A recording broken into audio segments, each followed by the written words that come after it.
Welcome back to Bright Designs. ഇന്ന് ഞാൻ pattern വെച്ചിട്ട് ഒരു ബ്ലൗസ് കട്ട് ചെയ്യുന്നതാണ് കാണിക്കുന്നത്.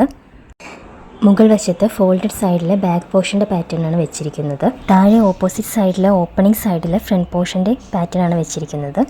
ഫോൾഡഡ് സൈഡിൽ നിന്നാണ് ബാക്ക് പോർഷൻ എപ്പോഴും കട്ട് ചെയ്യുന്നത്. സൈഡിൽ വരുന്ന ഈ ക്ലോത്തിൽ നിന്ന് നമുക്ക് പട്ടി പീസ് കട്ട് ചെയ്യാം. ഫ്രണ്ട് പോർഷൻ ഇതുപോലെ ഒരു 4 ഇഞ്ച് നീക്കിയിട്ടാണ് പാറ്റേൺ വെച്ചിരിക്കുന്നത്. പട്ടി പീസ് വെക്കാനുള്ള സീം എലമെൻറ്റ്സ് ആണ് ഇട്ട് കൊടുത്തിരിക്കുന്നത്. താഴെ വരുന്ന ക്ലോത്തിൽ നിന്നാണ് സ്ലീവ് കട്ട് ചെയ്യുന്നത്. 1 മീറ്റർ ക്ലോത്താണുള്ളത്. അപ്പോൾ ക്ലോത്ത് നമ്മൾ അഡ്ജസ്റ്റ് ചെയ്ത് വേണം സാരി ബ്ലൗസിനെ കട്ട് ചെയ്യാനായിട്ട്. നെക്ക് തയ്ക്കാനുള്ള ക്രോസ് പീസും ബാക്കി പട്ടി പീസുകളെല്ലാം ഈ ബാക്കി വരുന്ന ക്ലോത്തിൽ നിന്ന് വേണം കട്ട് ചെയ്യാനായിട്ട്. ഇപ്പോൾ ഞാനിത് പിൻ ചെയ്ത് വെച്ചേക്കാണ്. ഇനി നമുക്ക് ഈസി ആയിട്ട് ഷേപ്പിൽ കൂടെ കട്ട് ചെയ്തെടുക്കാം. 2 പീസും കട്ട് ചെയ്തെടുത്തു. ഇനി പിന്നൊക്കെ മാറ്റിയ ശേഷം ഓപ്പൺ ചെയ്ത് നോക്കാം. പട്ട വയ്ക്കുന്നതിനുള്ളൊരു പാറ്റേണും ഞാനിവിടെ കട്ട് ചെയ്ത് വെച്ചിട്ടുണ്ട്. 2 സൈഡിലും കൂടി ഇതുപോലത്തെ 6 പീസസാണ് വേണ്ടത്.